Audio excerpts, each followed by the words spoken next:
So this is going to be a bit of a reading through or kind of practicing the last movement of the finale of the Brahms Double Concerto. So the first thing is the opening. The music's right here next to the camera, so if I'm pointing here, there's a dot on both of the 16th notes, including the third one, so it needs to be. And I would save the bow pretty much always, so that you don't get too far in the middle for that. Otherwise it's like that. That first one was a little too short, I think, so.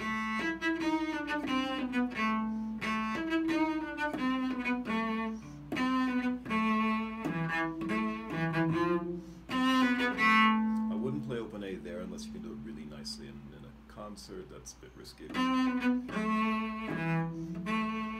Just a very quick shift back. And there does appear to be an accent on that one, so that's why I'm, have the instinct of. But the next F does not, and in any case they shouldn't be exactly the same. This next one you're going to go on to, so I think lighter than this very sad, very kind of bittersweet A flat. Notice, I'm not going to give you fingerings for this, but just kind of talk through some of my choices. Here I'd choose actually 3 because I'm going to be going. Yes, that works too. But then.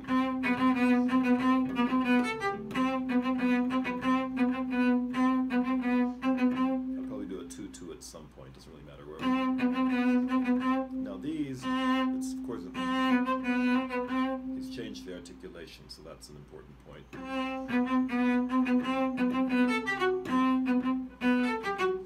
That does not have a dot, no. So you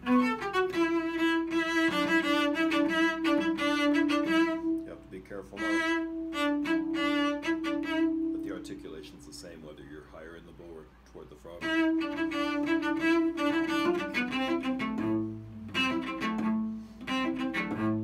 Whatever bowing, either 2-ups or as it comes, to give for that low A to speak well. And of course the violin comes a fraction octave. So you don't want to whack it too much, but with the orchestra playing even the live, you need to have some sound to come out. Now the next thing, it's the lyrical version of this. And I assume you may be playing off Mr. Mondozzi's so-called urtext, where he's looked at things. And I would not do the up bows in this phrase. I would actually do the opposite. So I want them stronger on them. It's the same thing, of course, decorated, embellished with an F. And now go up. This one I thought about a bit. They're basically 2 good fingerings.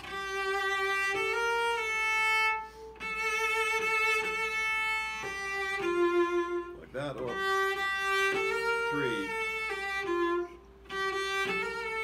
I haven't done that one, so I can't do it as well, but less good. I think you could hear that. So, and then you can practice and make it sound good. Now the next thing, for this I just had to practice many times, and you've got time to do it. So to find where that A is.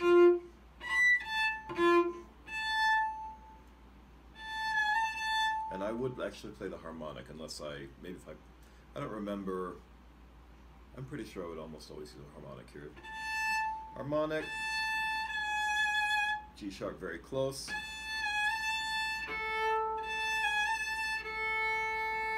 Harmonic on the D. And today I was practicing this before work without the music, but I do remember I decided to try with the bowing I'm talking about, down and then change the bow. I used to play it with, the other times I've done it, I think I've always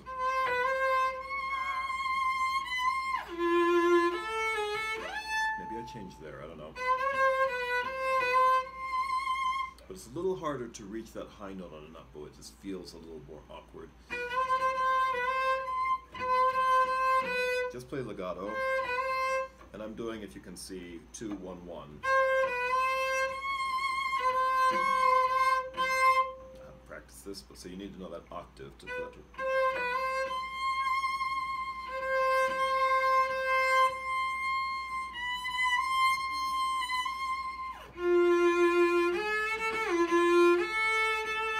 Shouldn't have to do the harmonic there, but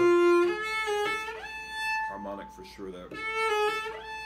Both because if you try to do a solid note, it would be to, there's no, there's gonna be some slide there, and it's really not, that's not a place for it. I mean, I'm doing a little with the harmonic, but place this. Dee da da da, ya da da dum, dee da.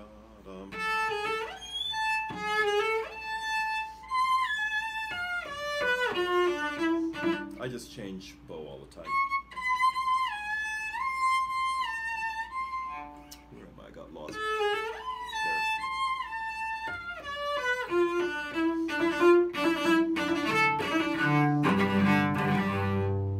No, that bowing didn't work out, did it?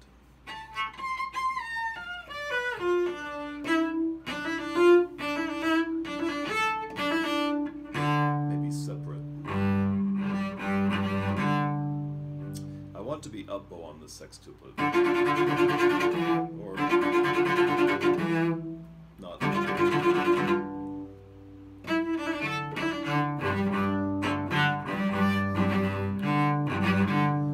Well, the point is not to give you a bunch of bowings, but you can just work backwards from that point.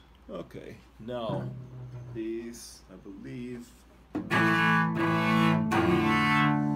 I think this one I'd start up bow. It's a 3-note chord, you can almost play it just 3 strings at once. So I'd break it a little bit more than that, but you know, obviously you'll try a few different things and decide what you want to do. Whoops. That one's harder, but just don't use too much bow. Same thing here. No, this one I think I like to do down bow. With the C string, it's the curve, it's harder to do that on up bow. And it's also hard to get the C string loud enough to hear with the 2 open strings. And this one, even though 3 notes, I still roll it quite a bit. And that's the only 4-note chord, so I did want that on the down bow. That was my thought process when I learned it, and I still feel that way. Now this, a lot of people, I think the standard fingering is to go to the open A.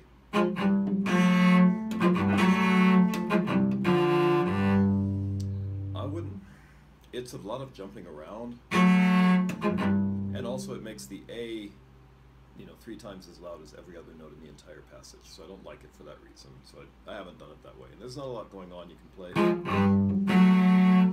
If the stretch is too much, you know, that's harder with the open string, getting the thumb out of the way. This one I definitely do open D because I can control it much more. I can still play the F louder. Now to there. I'm doing that because I haven't practiced it and I've got to find the note.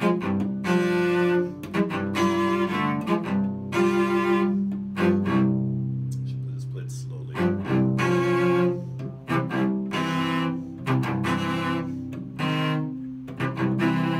You could actually just go up there. Probably better. Because then it's a closer string crossing than all the way to the A string. Bring out the E flat, not the C. Something's rattling, sorry about that. That's not going to get fixed for this video. Okay, this next one again, more open strings, as many open strings as you can, and that includes the G harmonic and the upper octave, so you just have to play it louder than the open D. I like 2 ups there, kind of a bit heavy and connected than very legato.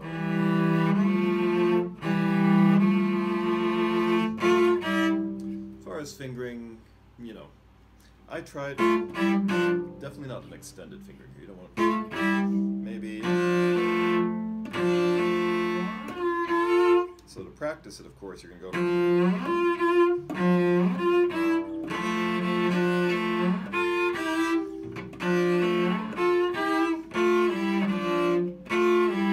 change bow as much as you need to, particularly on a shift when you're playing double stuff. So, and I'm trying to keep it more to the closed fingerings, not the extended fingers, so not that.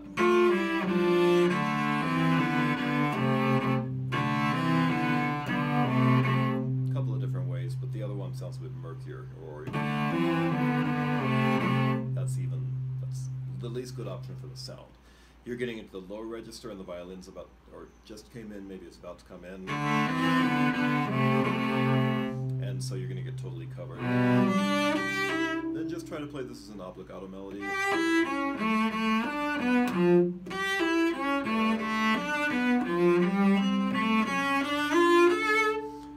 This thing, just working backwards to decide what to do. Obviously, want the last one, or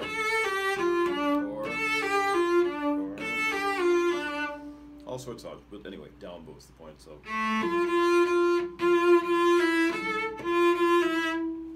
you can either change bow on that F or slur it in from a down. So if I do that,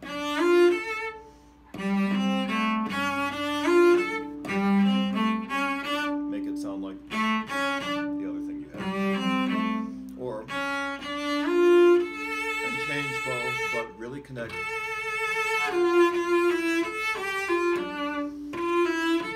Sorry, I'm missing that a couple of times.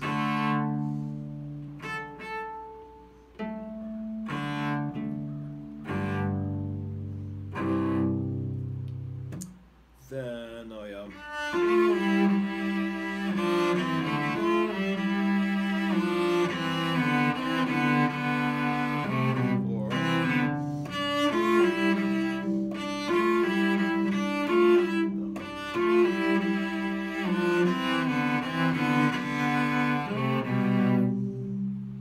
either way is fine. It just depends how you want to end the phrase.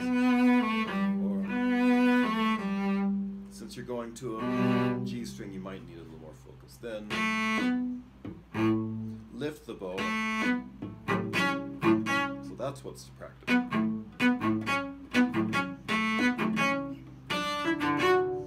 I do third position here, so then third finger.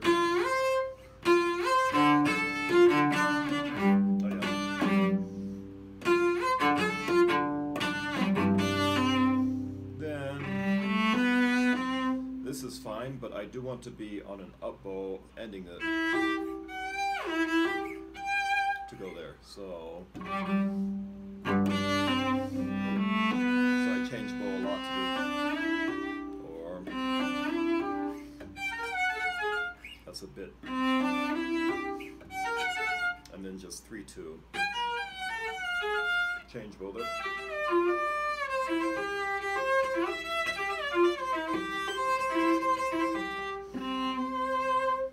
Stay there, as Mandozzi says, and then I like a little harp glissando there in this harmonic. You can either play on the G string, but then you have to go down, and then I just stay there, and definitely don't end on the open A. Then just bring out the changing note and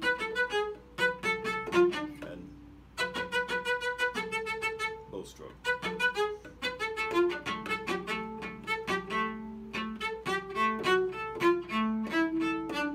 Now all chromatic. Now, yes, Brahms writes a diminuendo, but this is the C string, and you actually have answering you trumpets in the low register and timpani, so it's, you know, they can't even play that, so or whatever it is.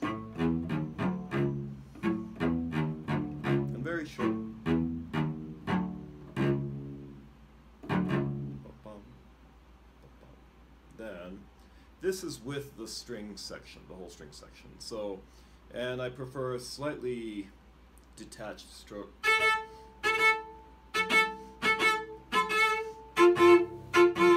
And of course in thumb position, because you have a lot of triplet double stops you have to sing through.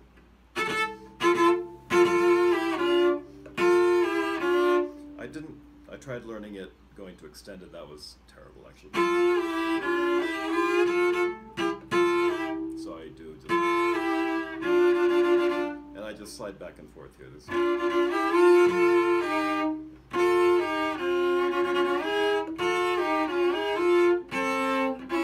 That's the hardest part, actually. You don't have to work too hard here because this is the orchestra, but really, you know, of course, if you're playing a concerto, you should play this in tune.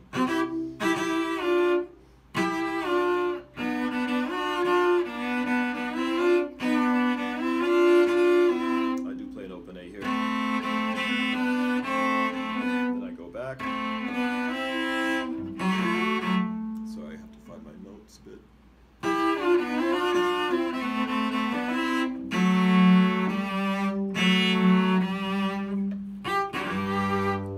On the D string.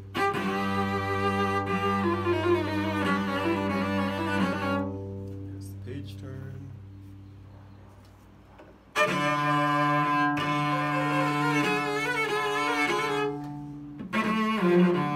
I don't separate it the way you do. No. Then questioning.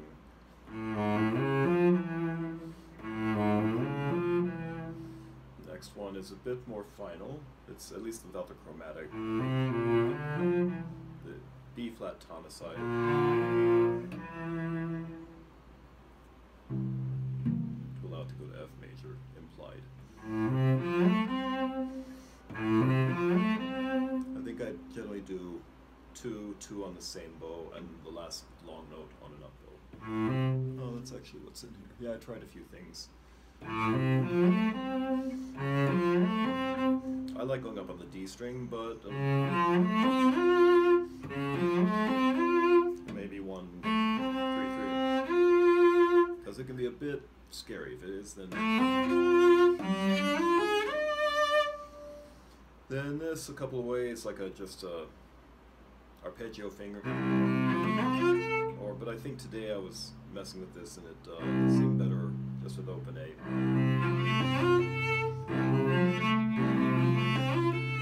It's a lot of tune.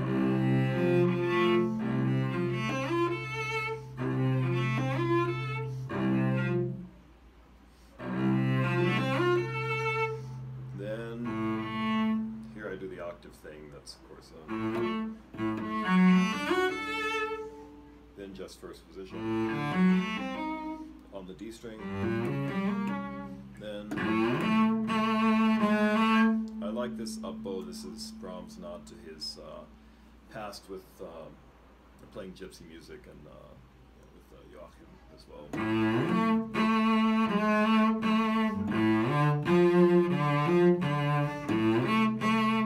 I don't know if I go up on the G string twice. Maybe better to go to the D string to get to the A. 2, 1. Then I do, and I definitely do play this. I've never heard anybody not play this. I'm a little surprised to see he puts those notes in parentheses. But if you couldn't do it, I would say go to the octave. You just have to play the cello like a piano. And then I go to 4.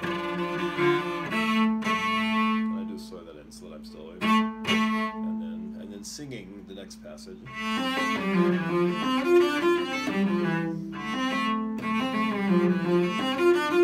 few open A's here though.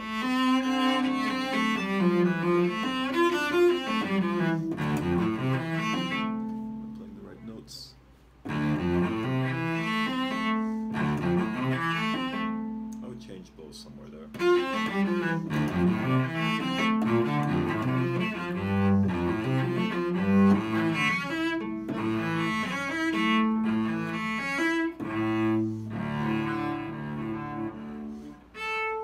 I like this down up, not up down. So that's fine. But when you play the low ones, you've got to play quite loudly. I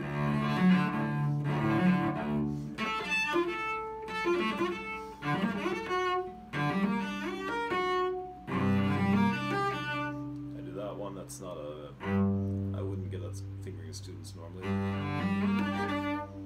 It seems a little unclear. So I think that's the best. In any case, it's not the last note you have to worry about. That's where the violin comes in. It's the second 16th.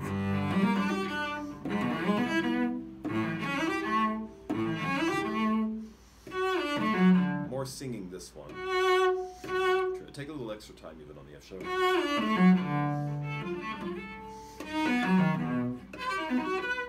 So thumb there. 4-1, but then retract the hand.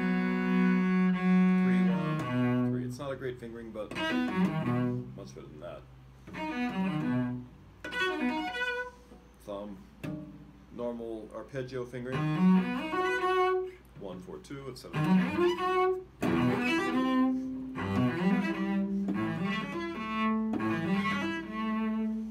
Would probably not play an open A. Yeah, you could try it, but let's see. Can't quite see this. So save the bow, then foco, and then lighter bow, because these strings speak well. But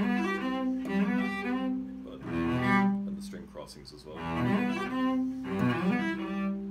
Is that right? Yeah. Orchestra.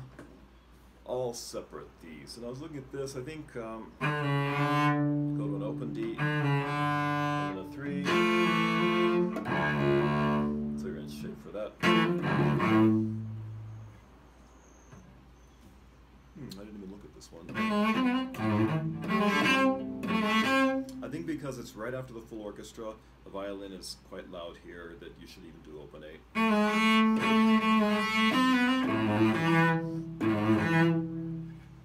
The theme again needs to be, find something different to do with this one. I'm not going to go through that one. The next passage, leggero, but you have to be heard. The forte is a little overdoing it, I think, that Mondozzi writes, but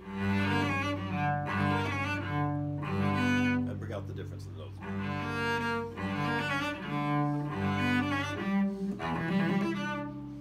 notes. Just kind of pretend like you can play legato across one string. Shift 2.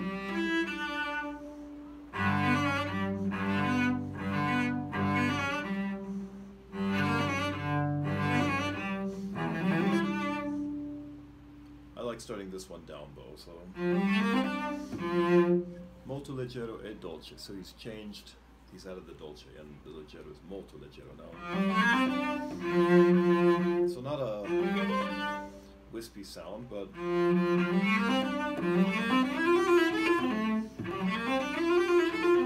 really pretty simple finger. First position, fourth position, harmonic.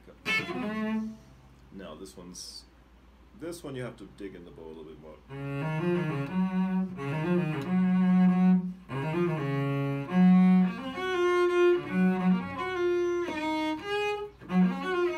So second finger there. And then I just stretch back.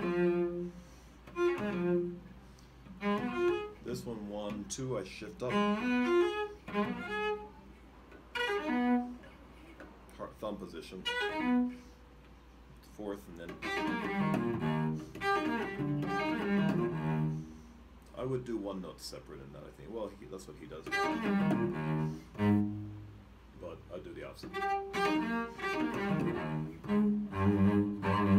Starting up bow is kind of good, I think. But I don't. That's terrible.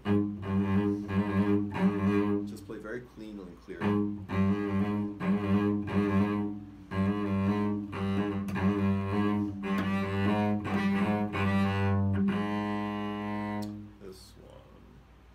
So 2 ways you can do this. Half position to third. Or, let's see, 1, 3, so you're shifting kind of up to first position.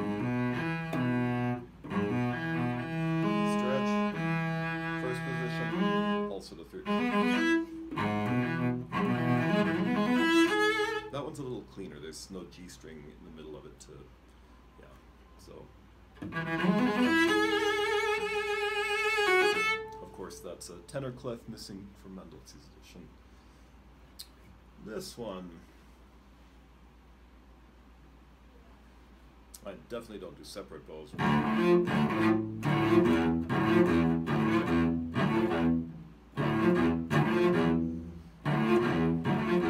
Yeah, I guess just slur it. And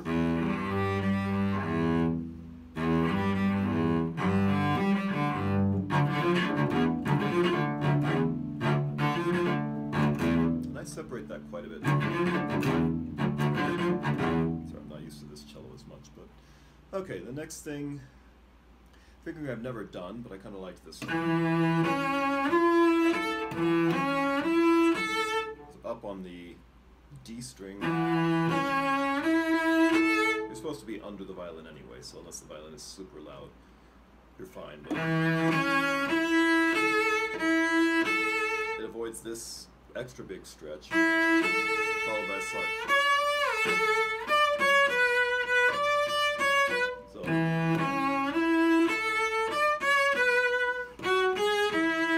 either dip back down on the A string and can legato,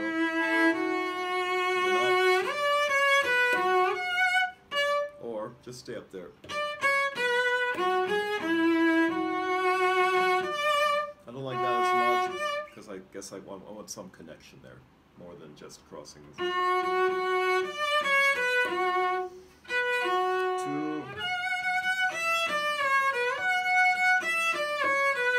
back to 1. A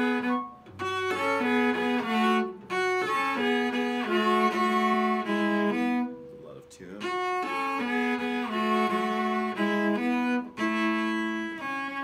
I just stretch back and shift back. You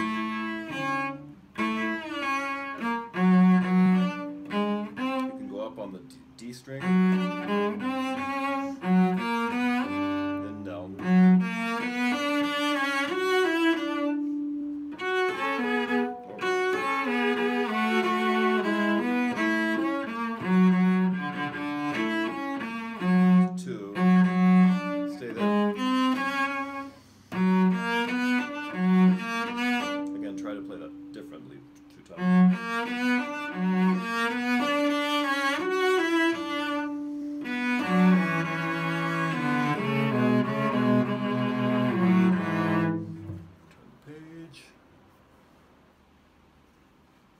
This one requires even cleaner bow technique, so I practice this before the other one.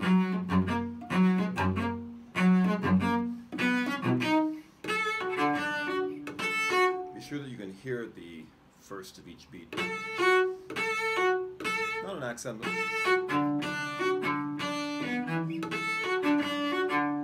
notice I'm always shifting while I play the open D. And again, I like keeping Brahms slurs, so there's no reason not to. And I'm talking about the Poco meno allegro. I think start, I figured this out yesterday, I was practicing the next passage.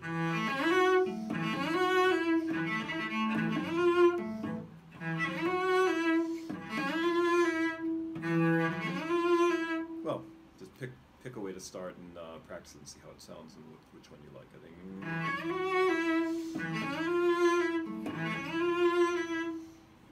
Yeah, I guess eventually that's what I did.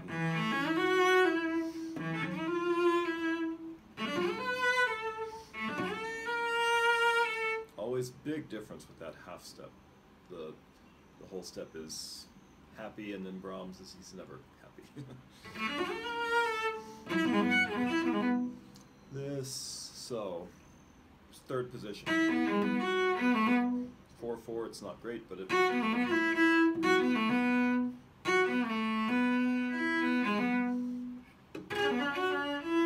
And change bow as much as you like it. So I immediately go to thumb position. On the 8, thumb on the 8. Yeah.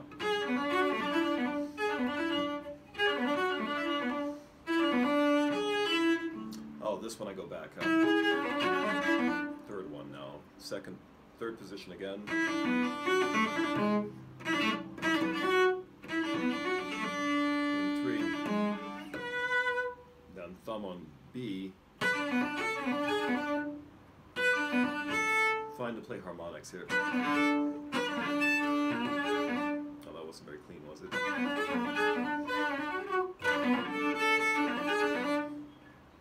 Back to normal thumb on A. Even. If you're really desperate, you can harmonic like that. I tried that. I tried a million different fingers for this passage, and that wasn't so great, so I ended up staying with the thumb. I should mention the other option, which is, and where would that happen?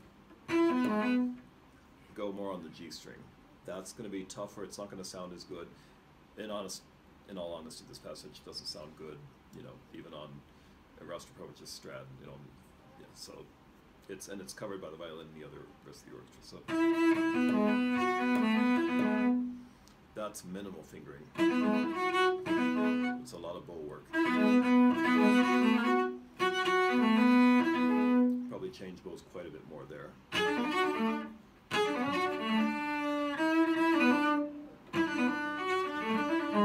Yeah, that all works in the same position. Then I'd probably go to normal thumb position. It's got to have more. With all those string crossings, you need more bow. Then, yeah, you're already up there, so stay.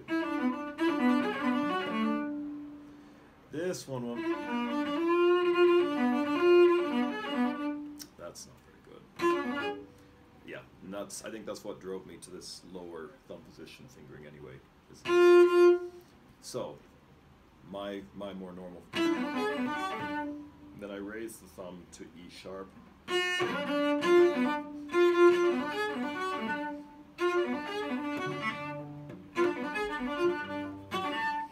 don't remember what I would do if I...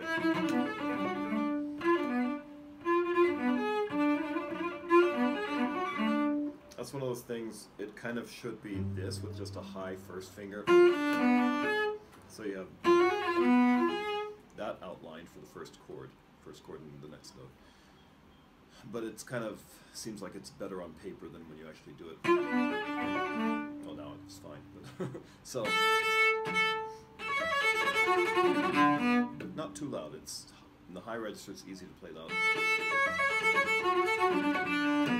I just stay there, harmonic. You can also do 2-4 if you're good with the fourth finger. 4. I just stay in third position. Then I'm playing the wrong one 3 times. The key to this is it's a very low register. You need the sound to come out. You're not really going to be heard here, but at least make it an in-tune kind of mumble, you know. And try to hit the changing notes. So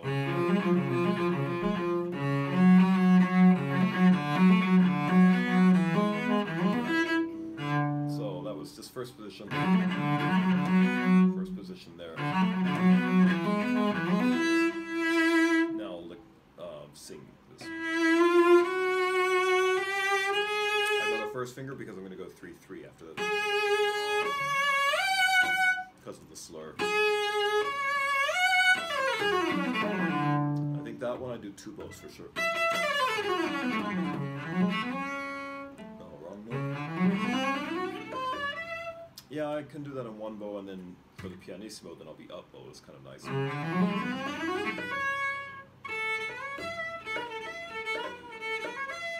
I? No, my 4th finger's not good enough. I don't do that. Maybe 1 on the 3, on the 1 on the G sharp, then 1, 3, 3, 3. I change bows because of this shift.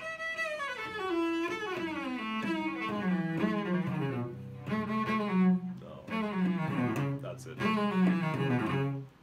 That's one of the things I have to actually really practice because it's a bit odd fingering, so I don't want to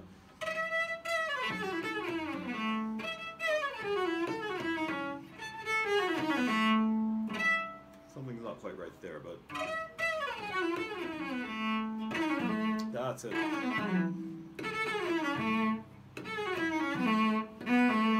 So I go to 4, and then I stay there, then for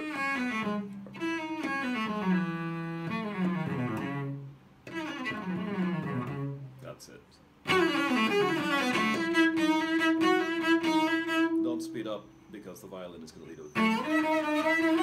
They have to play all that with octaves. Then